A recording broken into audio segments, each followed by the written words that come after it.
Bom dia, pessoal. O meu nome é Tom Oliveira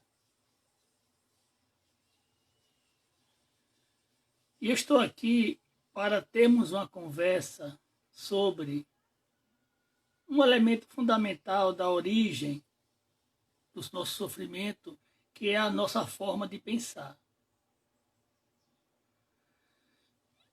Esse tema da nossa palestra é uma repetição da palestra do dia 14 de junho. Estamos repetindo por dois motivos. Primeiro, porque nós não gravamos naquela época e muita gente quis assistir. E segundo, quem assistiu pediu para repetir, não é? Para discutir melhor o assunto. Então hoje eu vou trazer o tema novamente, com todo cuidado, durante 50 minutos ou 45 minutos. Depois, eu vou abrir um tempo para a gente conversar, tá bom? De 10 a 15 minutos, ok? Bom, o que trazemos aqui é uma hipótese. Nós chamamos de hermenêutica do sofrimento porque procuramos analisar o sofrimento humano através da vertente do pensamento. Existem outros elementos que causam sofrimento humano, mas nós estamos analisando hoje o elemento pensamento, né? E para entender como o pensamento influenciou no sofrimento, entende? Nós estamos analisando o pensamento dos nossos filósofos, né? Desde a antiga Grécia, como isso aconteceu, tá ok? Por isso chamamos de hermenêutica do sofrimento, porque é uma interpretação dos termos dos filósofos que causaram o sofrimento, né? O sofrimento, a nossa experiência mostra que o sofrimento é rigidez. Que rigidez é dor? Dor é contenção emocional, contenção de fluxo mental. Basicamente é isso. Nós também desenvolvemos um método para nós aprendermos a soltar essa rigidez, logo soltar o sofrimento. O nosso ser, ele é composto de 3 elementos fundamentais. O nosso ser é um sistema complexo composto de matéria, mente e espírito. A mente é um tipo de matéria mais sutil, né? Então, matéria densa, mente e sutil. E espírito, desculpe. Ou seja, corpo, psique e espírito, não é? O sofrimento é justamente a rigidez que impede a interação desses elementos dentro de nós mesmos, né? Que impede a consciência interagir com o corpo, a mente com o corpo, a mente com o espírito, entendeu? Através da rigidez. O pensamento dos filósofos, eles originaram muita rigidez em nosso corpo. Eu vou hoje trabalhar em cima disso, tá? Então, uma coisa ela pode ser, ela pode não ser, ou ela pode ser um vir a ser, não é? Então, quando os filósofos interpretam que uma coisa ele está sendo rígido. Ou quando interpreta que uma coisa não ele está sendo rígido. Porque o mundo, as coisas, ele nem nem não é. Ele é um vir a ser. Isso aqui é dialética, entendeu? As coisas não são, nem não são. As coisas é um vir a ser. Você, por exemplo, que está me ouvindo, é um vir a ser. Você é nem assim, nem assado, você não é também. Você é um vir a ser. Entende? E foi o que nós observamos em nossos filósofos. Observamos um pensamento dualista, absolutista, dogmático e não dialético. Dogmático quer dizer não dialético. Porque um pensamento absolutista e dogmático, ele não percebe a realidade, ele quer impor a realidade a uma ideia, quer impor a realidade uma forma. Então não interage com a realidade. A realidade é dialética, ela é um vir a ser, é uma mudança constante, entendeu? E o pensamento absolutista, dogmático, não é? Ele não interage, ele castra, ele endurece a realidade para impor a sua ideia, a sua forma, entende? Então, eu vou contar uma história para vocês, entende? Assim, uma história desse pensamento, como tudo começou, tá certo? Na antiga Grécia, lá nos longínquos da antiga Grécia, num tempo antes de Sócrates, de Platão, chamado pré-socrático, né? Existiam pessoas, né, que observavam a natureza, tentando conhecer a natureza, tentando saber como ela funciona, como ela é, qual a origem dela, mas observando, sentindo a natureza. Então, nós tivemos Tales de Mileto, por exemplo, que chegou à conclusão de que o elemento primordial era a água. Da água surgiam todos os elementos, né? Teve um também chamado Anaximandro, por exemplo, que dizia que o elemento primordial era incognoscível, era uma matéria desconhecida e infinita que permeava todas as coisas, né? Mas teve um cara chamado Heráclito, que nos interessa aqui mais de perto, que ele falou assim, o seguinte: a natureza não tem nenhuma essência, a natureza não tem um elemento primordial, a natureza é um eterno vir a ser. O que caracteriza a natureza é a mudança constante. A natureza não tem um ser fixo, ela é a própria mudança. E ele escolheu o fogo, né, por fogo ter um movimento, né, constante, como elemento mais primordial dos elementos da natureza. Então, eram filósofos que realmente eram dialéticos, porque eles não emitiam pensamento sobre a natureza. Eles olhavam para a natureza, sentiam a natureza. Mas nesse meio aí dele, surgiu um cara chamado Parmênides. Esse cara aí começou a melar o problema, entendeu? Ele começou porque na antiga Grécia, né, os filósofos não ensinavam na academia como ensinou Platão. Ensinavam em praça pública, nas cidades, entendeu? Então Parmênides começou, no meio da praça pública, a falar que não, vocês estão errados, não olhem para a natureza, vocês estão olhando para o lado errado, olhem para o pensamento. A verdade está no pensamento, a verdade está nas ideias, não olhe para a natureza. Então, ele dizia o seguinte, observe, tá? Eu vou ler aqui uma coisa que eu li na anterior, tá? O que é que ele dizia? O não ser sensível e múltiplo não é. Só o ser é as ideias puras. E o ser, as ideias puras, não participa do não ser. Não, jamais obrigarão os não seres a ser. Deste caminho da investigação, afasta teu pensamento. Isso está no livro Sócrates, de Hélio Benoit. Agora, ele disse uma coisa que antecipou a física quântica, né? Isso é interessante também de a gente segurar isso, tá? Ele falou o seguinte: não se pode conhecer o que não é. Isso é impossível. Nem nome se pode lhe dar. É verdade, a natureza, ela não é, ela é um vir a ser. Então você não pode conhecer a natureza, a não ser esquartejando, endurecendo ela. A natureza é o movimento constante. É isso que Parmênides conheceu e viu. Mas ele, em vez de fazer como Heráclito, dizer que essa era a verdade da natureza e que ela merecia ser observada, ele simplesmente negou. Disse para não se olhar para ela, tá? Então, mas Sócrates, ele começou a contestar Parmênides. Pelo menos tentou, né? Porque Sócrates, no início, era dialético. Ele começou a contestar Parmênides em praça pública, né? Mas não conseguiu. Ele mesmo se disse derrotado, não é? Reconheceu a sua derrota e, na verdade, na nossa opinião, foi por isso que ele resolveu beber cicuta, né? Então, olha o que Sócrates disse, tá? Eu vou repetir para vocês o que Sócrates falou no momento que ele se sentiu derrotado por Parmênides. Terrível, ó Teeteto, realmente terrível e odioso é ser um homem charlatão.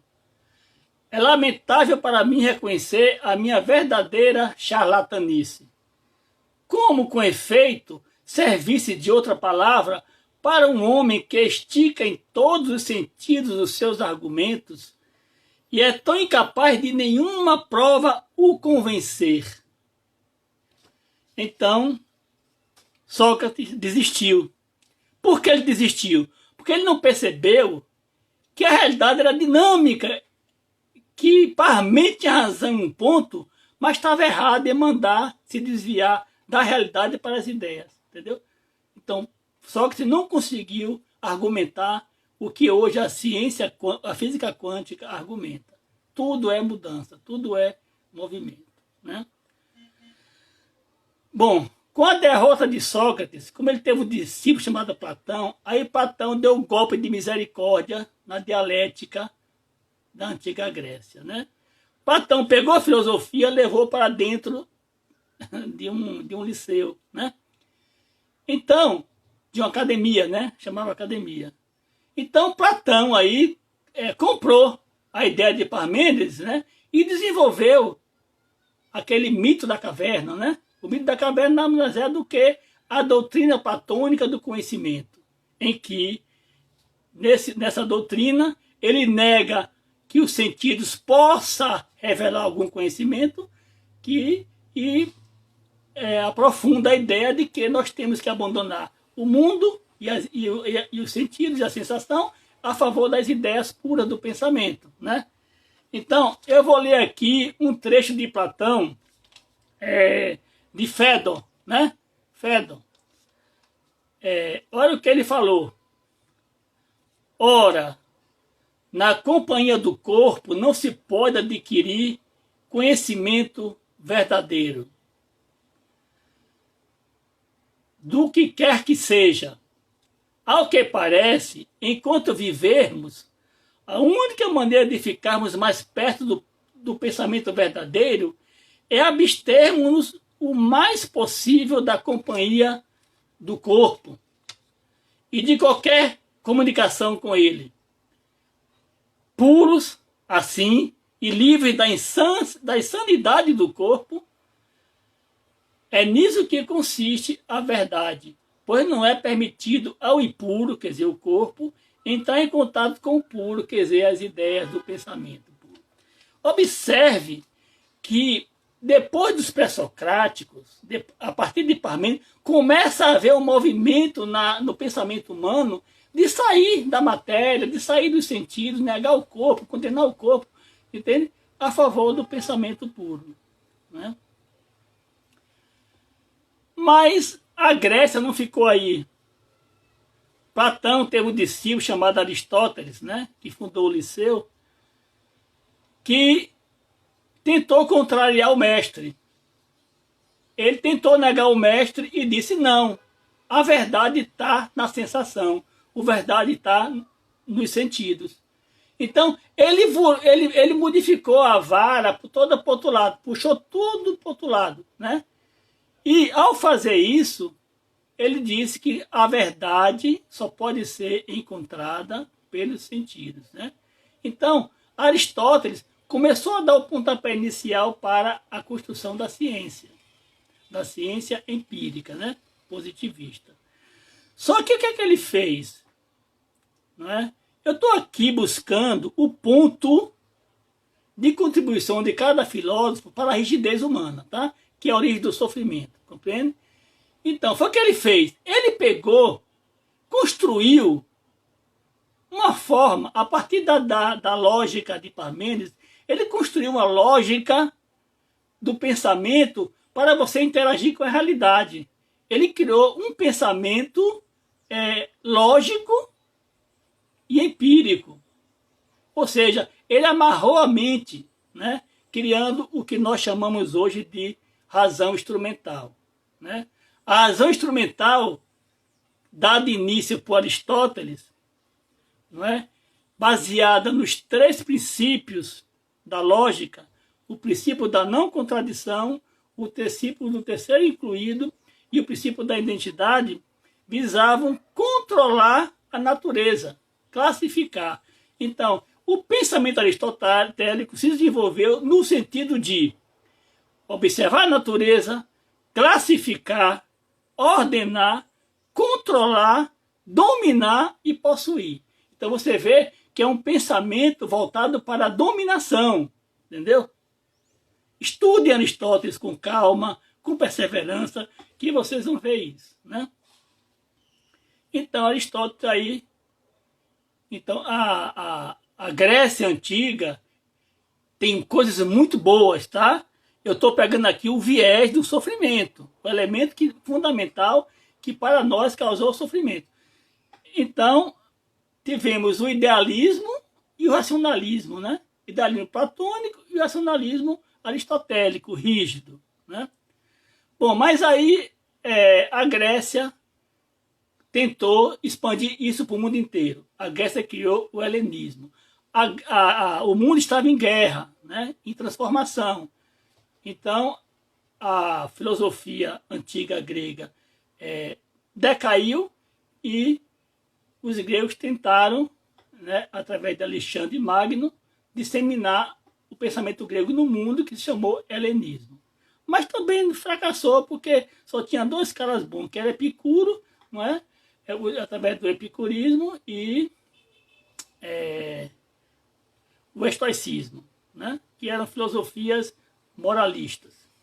Bom, mas aí quando o Império Romano dominou o mundo, destruiu Alexandria, a biblioteca de Alexandria, né, onde estavam as obras de Aristóteles e de Platão, aí surgiu Cristo nessa época.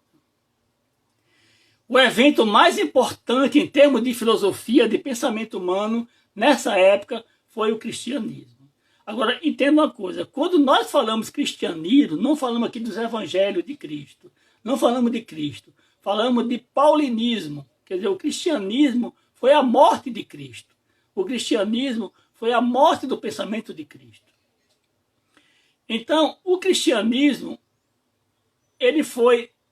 a igreja cristã, ela foi criada por Paulo. Porque Pedro, ele foi derrotado, a verdade é essa, né? Por Paulo, politicamente falando. Então, Paulo construiu a igreja cristã com base em 3 pilares fundamentais. E eu vou trazer aqui coisas que ele falou provando isso, né? Quais são os pilares? Condenação do corpo e da matéria, rebaixamento da mulher e condenação dos infiéis. Então, esses foram os 3 pilares que Paulo construiu a igreja dele, né? Então, vejamos o que ele falou na época. Eu estou pegando aqui coisas da epístola, das 13 cartas de Paulo, tá? Nesse caso aqui, epístola aos Romanos, tá bom? Então, ele falou assim: cada um se submeta às autoridades constituídas, pois não há autoridade que não venha de Deus. Aquele que se revolta contra a autoridade opõe-se à ordem estabelecida por Deus. Então observe o pensamento, né, ditatorial, que Paulo era um romano, né? E aqui ele falou o seguinte, também na epístola aos Romanos: a mulher aprende em silêncio, com toda a sujeição, pois não permito à mulher que ensine, nem que tenha domínio sobre o homem. Adão não foi seduzido, mas a mulher é que, deixando-se iludir, caiu na transgressão. Observe como ele condena aqui a mulher, tá? Ali ele prega a sujeição, a servidão, e aqui ele condena a mulher. Mas a igreja teve mais 2 movimentos ali do paulinismo. Teve a patrística e a escolástica, né? Então, na patrística, o elemento mais fundamental foi Santo Agostinho, e na escolástica foi São Tomás de Aquino. Esses 2 padres, não é? Eles seguiram a base de Paulo, né? De São Paulo, e expandiram, né? Santo Agostinho expandiu a base de Paulo através de Platão, do platonismo, e São Tomás de Aquino expandiu a base de Paulo através de Aristóteles, né? Da lógica aristotélica, entendeu? Observe o que Santo Agostinho diz aqui nesse trecho, né? Citado por Cristiano Negreiros, né? Em Iluminação Trinitária, página 78. Ele diz o seguinte: nenhuma criatura é feita a partir de nada, nenhuma criatura é feita a partir da natureza do Criador, e sim do nada. E se põe uma diferença ontológica fundamental. Então, o que é isso aqui, gente? Interpretando assim no bom português. É o seguinte: você é um pecador, né? E você não tem dignidade para se dirigir ao Criador como igual a Ele. Você é um servo, eternamente um servo. Então, essa ideia de que a alma e o mundo é de natureza diferente de Deus é a base fundamental do dualismo castrador. Entendeu? Isso nós não encontramos no Oriente. Isso é coisa de ocidental. E olha o que Agostinho também disse aqui, também citado por Cristiano Negreiros. A atividade anímica sensorial é representada por Eva, cujo dever é auxiliar a razão no uso do corpo. Agora olha o resto. Seu cônjuge, Adão, representa a razão, que deve ser a atividade predominante na alma. Entendeu? Sacou aí? Então é isso, né? Então é essa condição de serva da mulher, de rebaixamento, que Agostinho foi dando prosseguimento junto com São Tomás de Aquino, certo? E até hoje é assim, na igreja. Na escolástica, que foi um movimento já mais tardio, né? Também teve como maior representante São Tomás de Aquino, foi o que ele fez. Ele pegou todo esse catatal dogmático aí, né? Implantado por Paulo e Agostinho, né? E tentou interpretar pela razão aristotélica, pela lógica aristotélica. Aí ele escreveu um livro chamado Suma Teológica. Um catatal que ninguém conseguia ler, entendeu? Observe o que falou sobre a Suma Teológica Erasmo de Roterdã, que escreveu Elogio à Loucura, né? Ele falou o seguinte: mesmo admitindo que eles tenham definido tudo com verdade e exatidão, não só trataram a vida cristã com frieza e sem calor, mas também quantos teriam tempo e oportunidade de florear tantos volumes, uma verdadeira orgia de lógica e simbolismo trinitário. Entendeu? Então, veja como a igreja foi realmente castrando, né? Castrando o corpo, castrando... e depois castrando o espírito, né? Deformando o espírito numa loja aristotélica já deformada, entende? Bom, para encerrar a questão do cristianismo, veja o que Nietzsche falou sobre o cristianismo. Eu li da outra vez, vou ler de novo agora. Eu condeno o cristianismo através de uma cruel sentença. Faço a igreja cristã a mais cruel das condenações que um promotor já teve nos lábios. Ela é para mim a maior das corrupções imagináveis. Ela vive de aflições, ela cria aflições a fim de dominar. O verme do pecado, por exemplo, foi a igreja que enrijeceu a humanidade com essa aflição, tirando todo o sangue, todo o amor, toda a esperança da vida com o seu ideal anêmico de santidade. Veja que o pecado, a noção de pecado e castigo é um desastre para a mente humana, entendeu? A culpa e o medo são venenos da alma. Você precisa aprender a soltar esses venenos. Libertar sua mente disso. Isso é secular. Veja bem, não estou negando as coisas boas de Paulo, de São Tomás de Aquino, de Agostinho. Eu tenho aqui todos os livros de Santo Agostinho, já li muitos, tem coisa muito boa, Mas eu estou apenas aqui mostrando a linha, né, da castração, como ela foi se desenvolvendo no pensamento ocidental. Bom, aí vem a reforma, né, vem a era moderna e tal, aí vem Descartes, né? Bom, Descartes, ele iniciou o cristianismo. A Grécia Antiga foi o primeiro pilar da castração. É o que eu chamo de primeiro pilar da castração. O cristianismo eu chamo de segundo pilar da castração. E a era iniciada por Descartes nós chamamos de terceiro pilar da castração, que é o pilar em que se desenvolve o pensamento absolutista, dogmático e dualista, não é? Do idealismo, do racionalismo e do empirismo.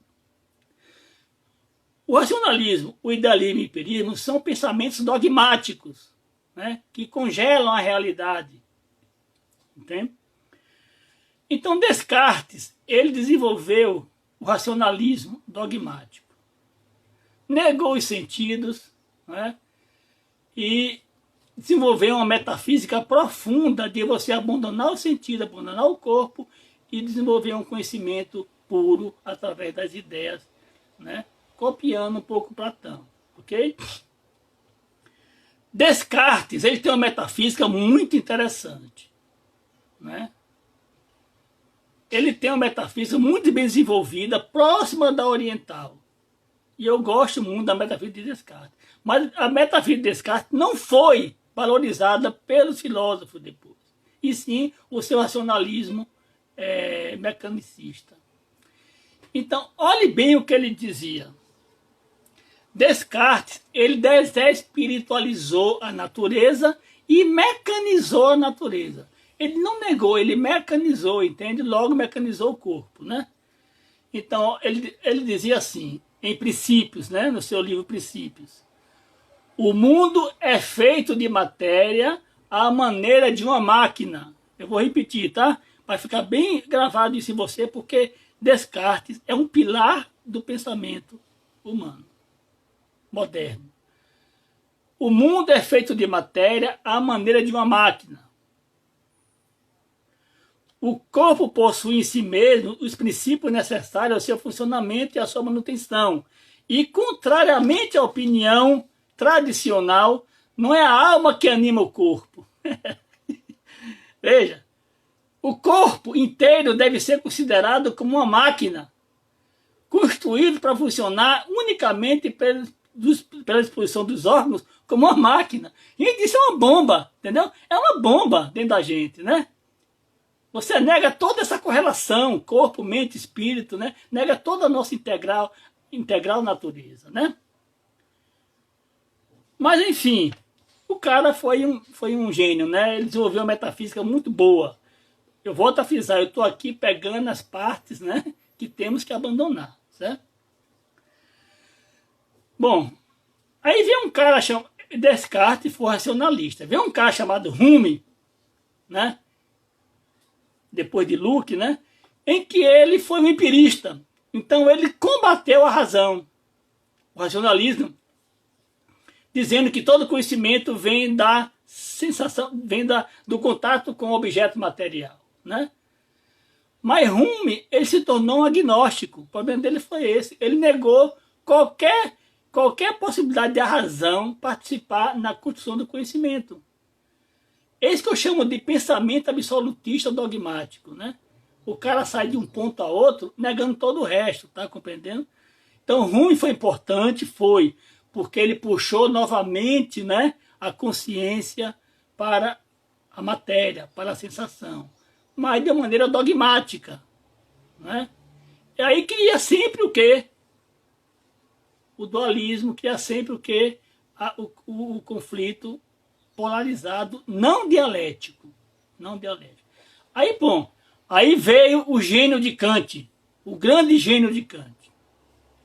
Kant chegou próximo de ser o maior filósofo da história do Ocidente. Ele não conseguiu isso, sabe por quê? Se ele desse uma olhadinha para o Oriente, se ele desse uma olhadinha para a metafísica hindu, Kant seria o maior filósofo de todos os tempos no Ocidente.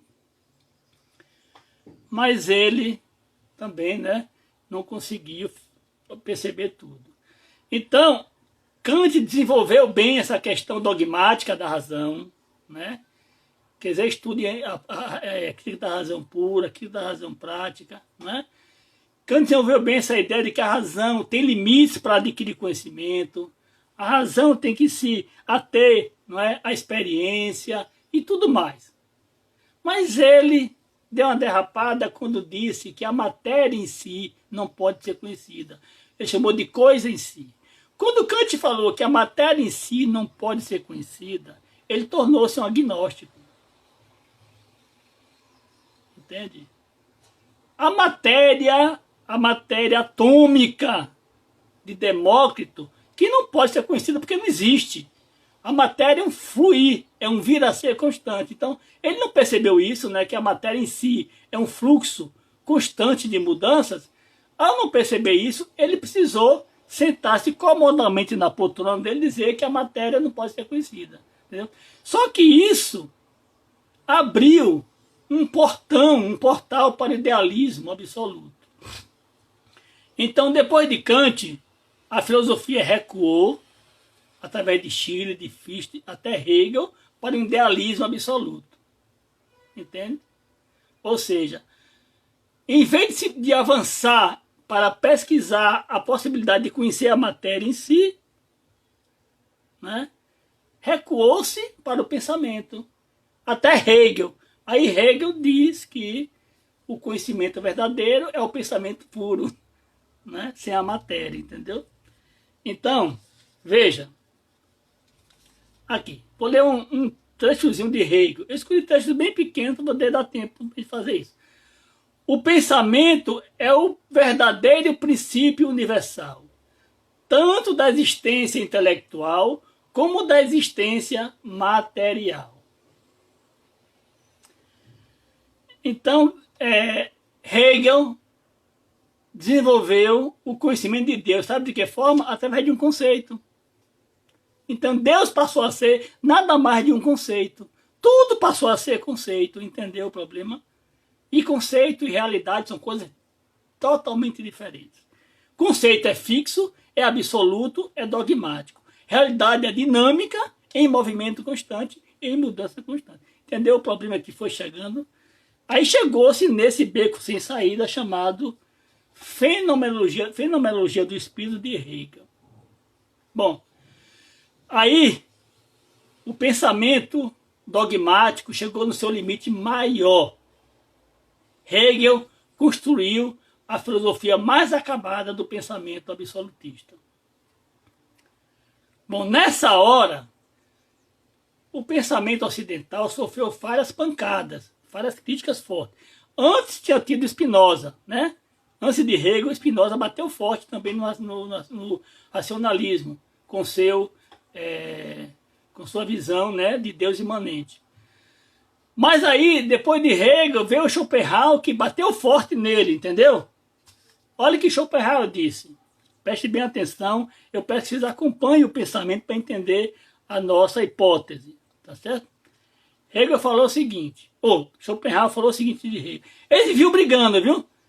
Eles ensinavam na mesma universidade, né? E via um dizendo farpas para o outro. Então Hegel falou o seguinte, Schopenhauer falou o seguinte. Hegel deturpou mais a questão com os seus sofismas. Deturpou e criou confusão, pois tratou o próprio pensamento, logo os conceitos, como sendo idêntico às coisas próprias.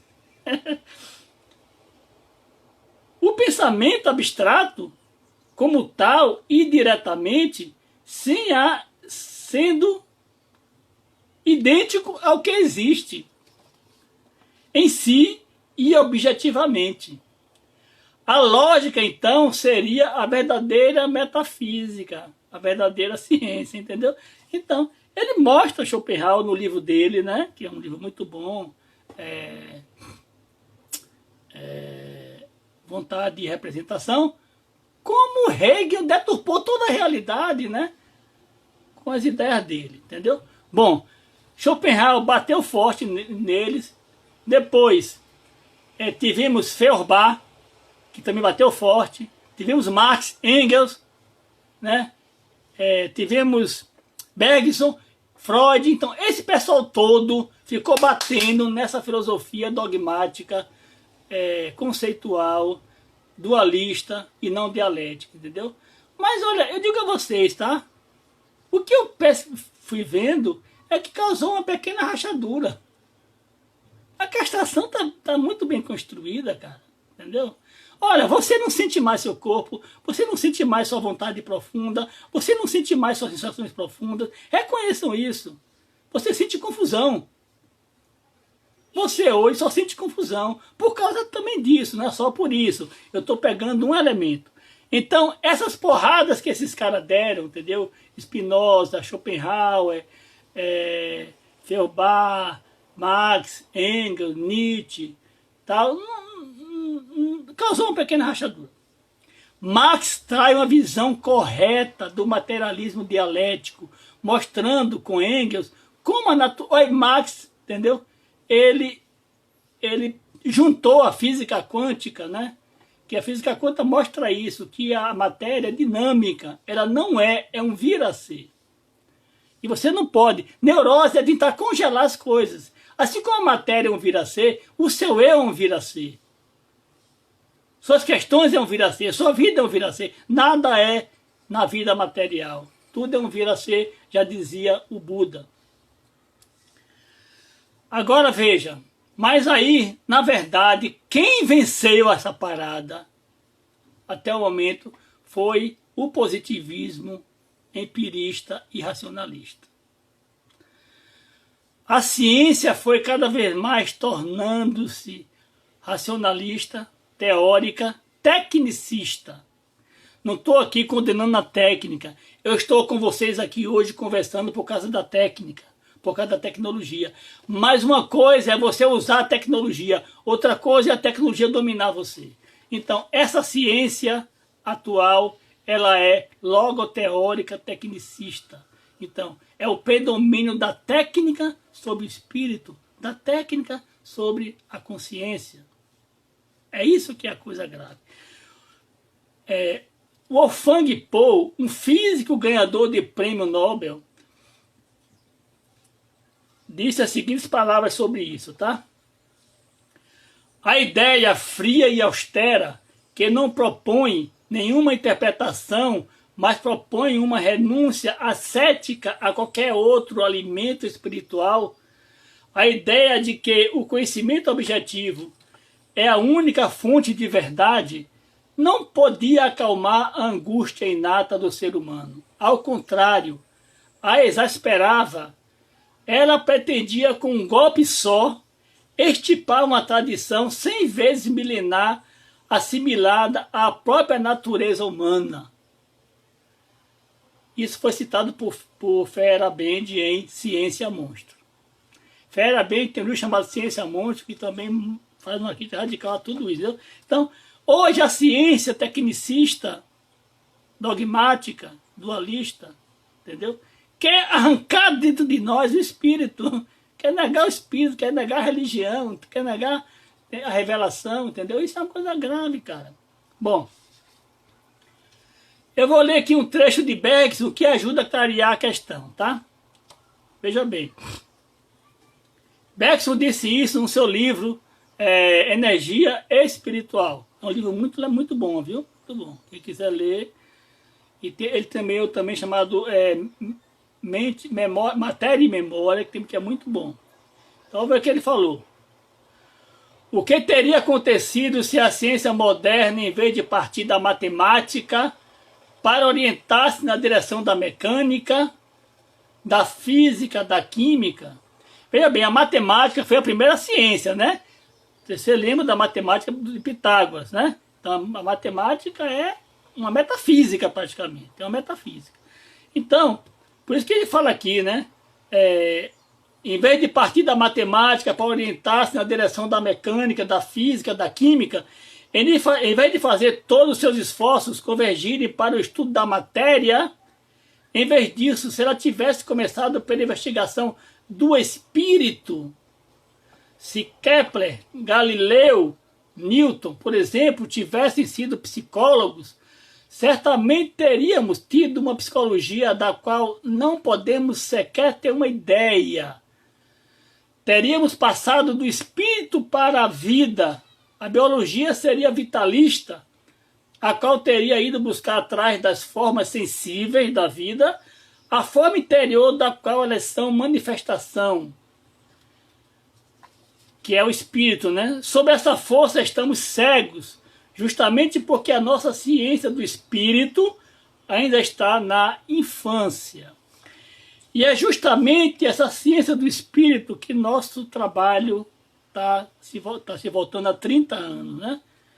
Entendeu? Como compreender uma ciência que investigue a consciência, o nível de consciência, a relação com a matéria, não é? Como é a matéria em si, na sua essência, entendeu? Enfim,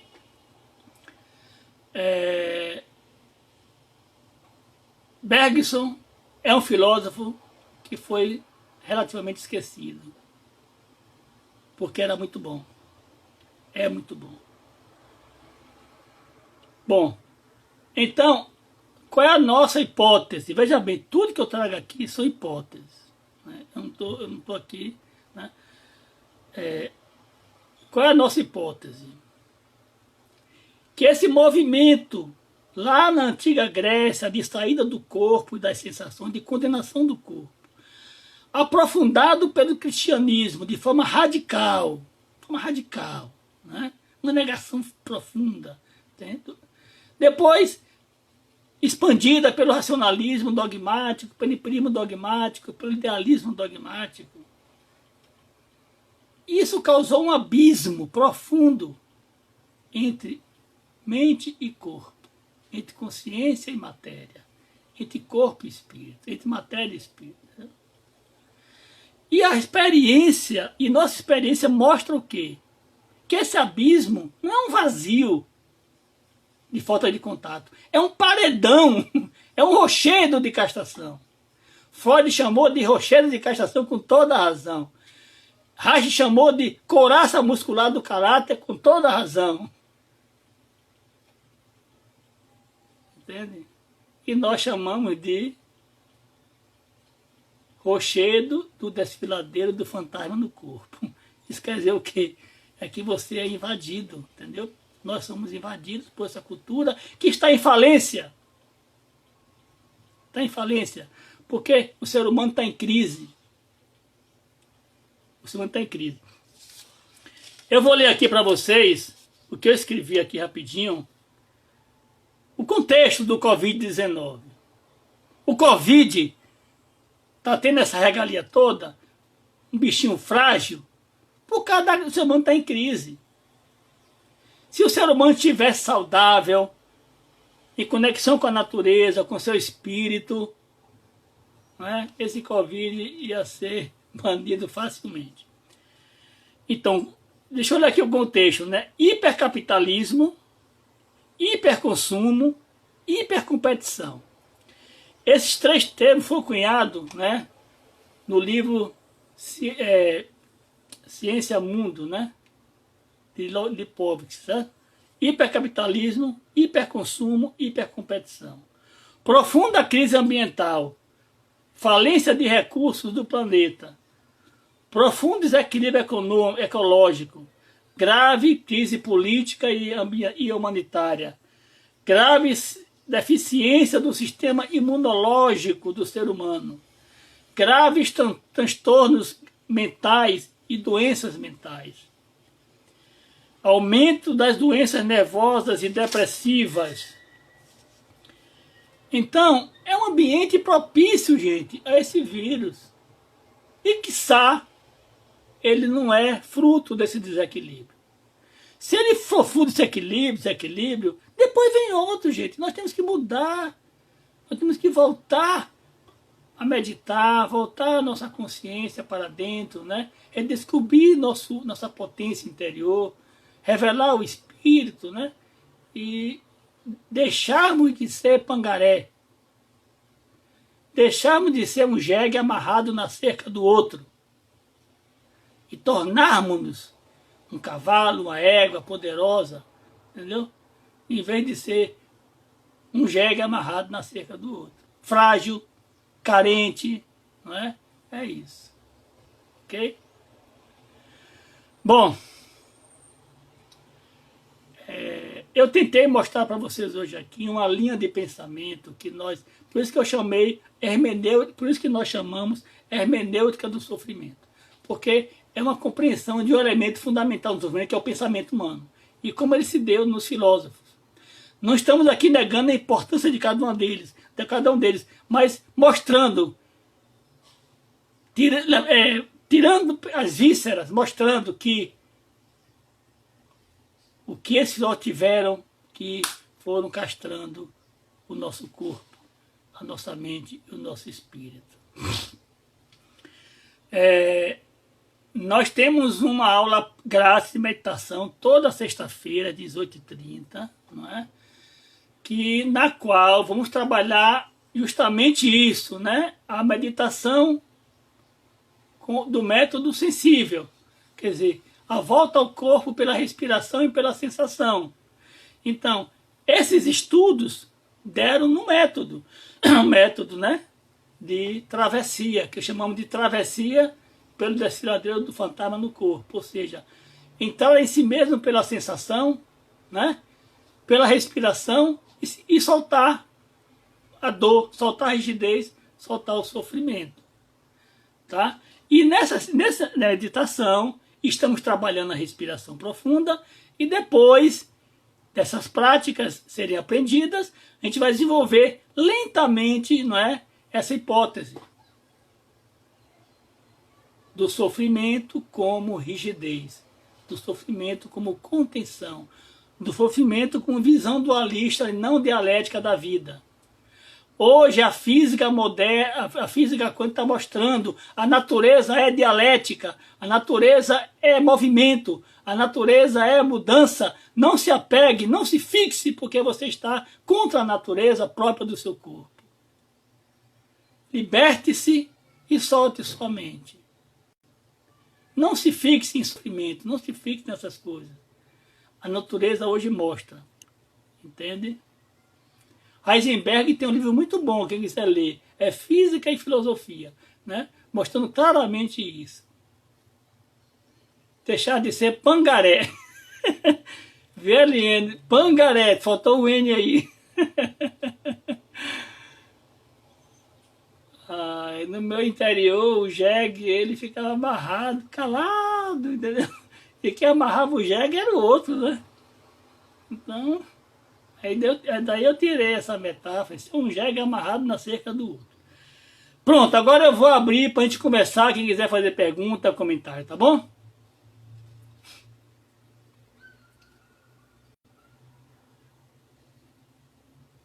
Deixa eu ver aqui, vai ficar gravado, viu? Vai ficar gravado sim, tá bom?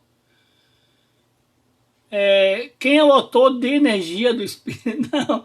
energia espiritual é Bergson, B-E-R-G-S-O-N, Bergson, é energia espiritual o nome do livro. Perguntas? Eu não sou nem poeira cósmica, nem pangareca, eu sou espírito, eu sou consciência eterna e eterna.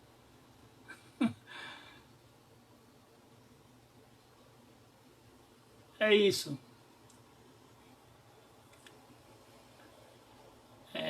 Pangaré, isso, pangaré.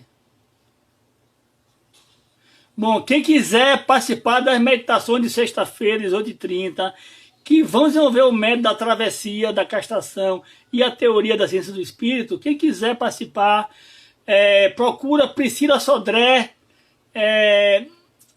ela vai encontrar uma forma. Pri, escreva aí como é que pode ser isso, Pri.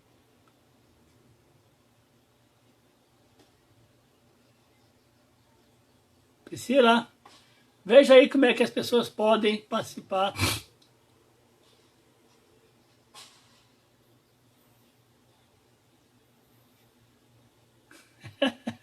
Olha, Turiba, né? Turiba é de Serrinha. Esse Turiba talvez não exista mais tanto assim, não. Sim, veja aí, Pri, viu? Dê um sinal para as pessoas, dê uma ideia aí como é.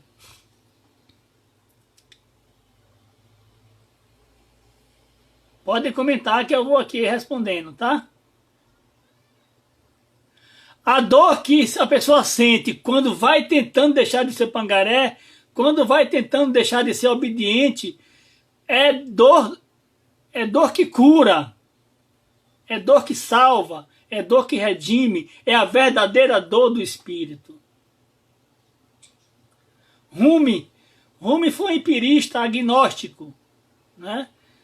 Ele foi agnóstico porque ele defendia de que a matéria em si não poderia ser conhecida. Ele era agnóstico, que a razão não poderia conhecer nada, né? Esse agnosticismo de Rumi foi que Kant preservou. A primeira onda de castração na antiga Grécia foi quando Parmênides disse para os filósofos da época, Tales de Mileto, Anaximandro, Heráclito, para não olhar para a natureza, não olhar, não sentir, mas fechar os olhos e olhar para o pensamento, que o pensamento era a verdadeira ciência.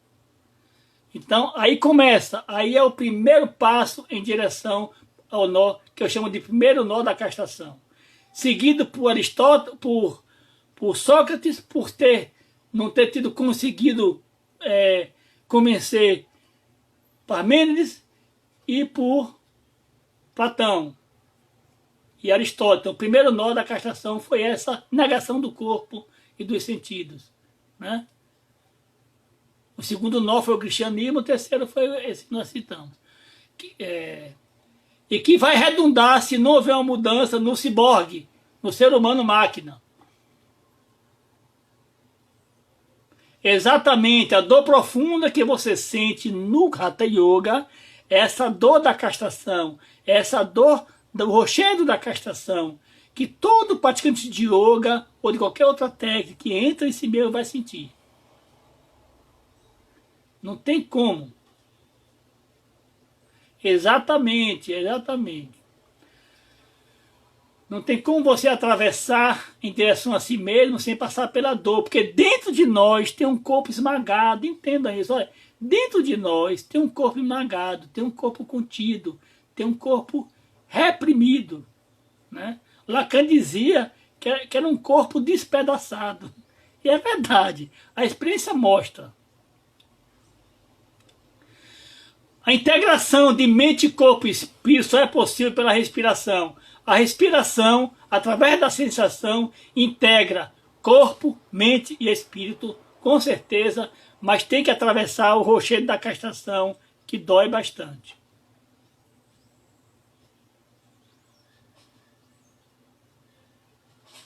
Ok, obrigado, Eliane.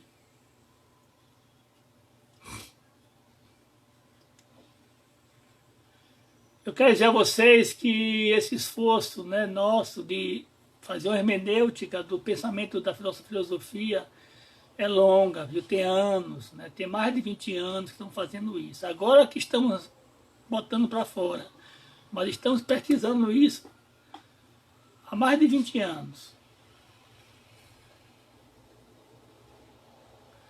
Bom, o Atman segue o nosso método, que é esse, e tem aulas online no momento, né? Em vários horários, né? Priscila, bota aí o nosso site também. Tem um site, tem um Instagram, que você pode encontrar os horários, tá certo? Mas pode olhar também no site. A exposição vai ser gravada assim.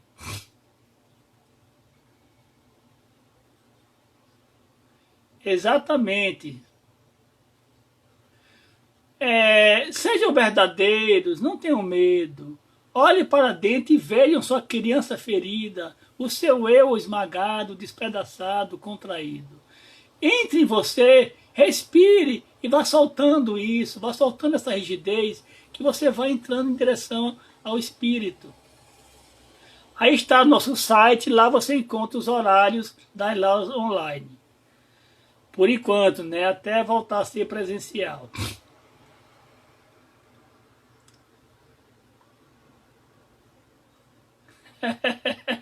O que é peita? É.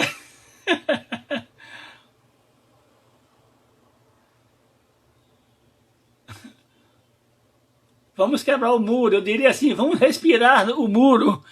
Respirar o muro, ele vai soltando, entendeu? É respiração.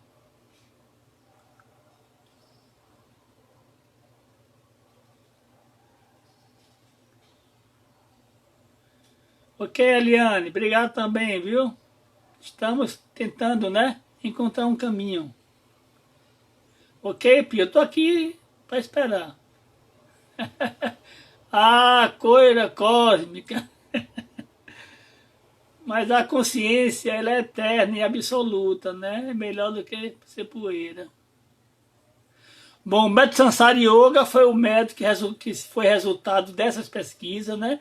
Os estudos da metafísica hindu, do yoga e tal, que o método Sansara Yoga é uma técnica, né? É um método que tem como finalidade básica a travessia da castração através de técnicas do yoga adaptadas à nossa cultura, tá?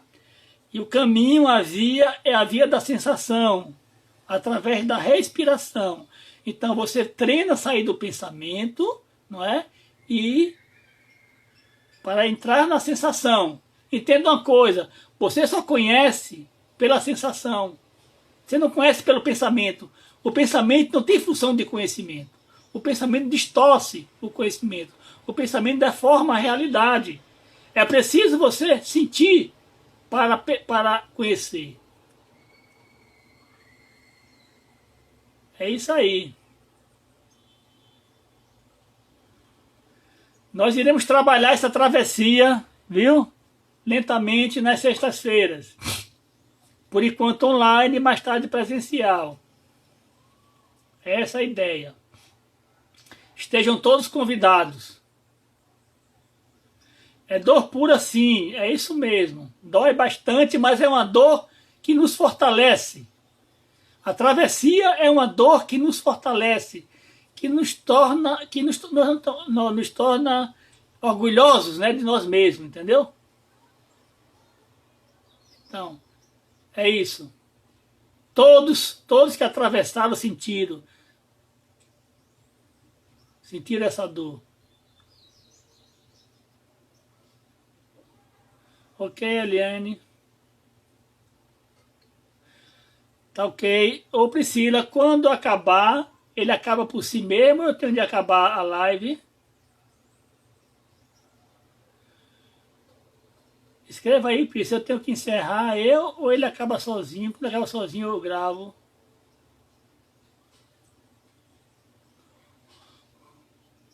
Ok. Obrigado. Obrigado, gente.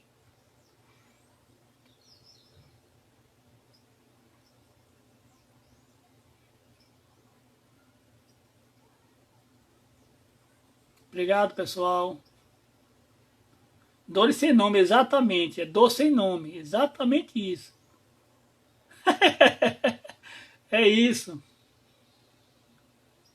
Certo. Onde é que. É, é porque, gente, eu tô um pouco tecnológico ainda, viu?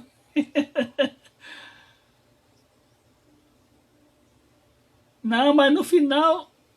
Valeu, Isabela.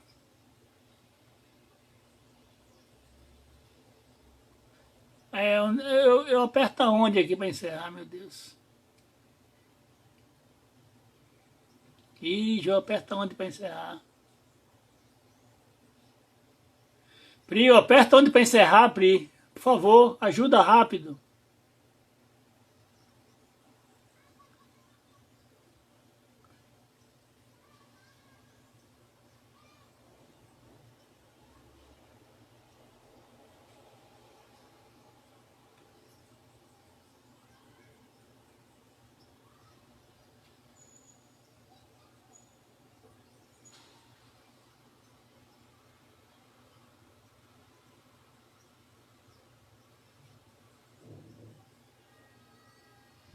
É isso aí.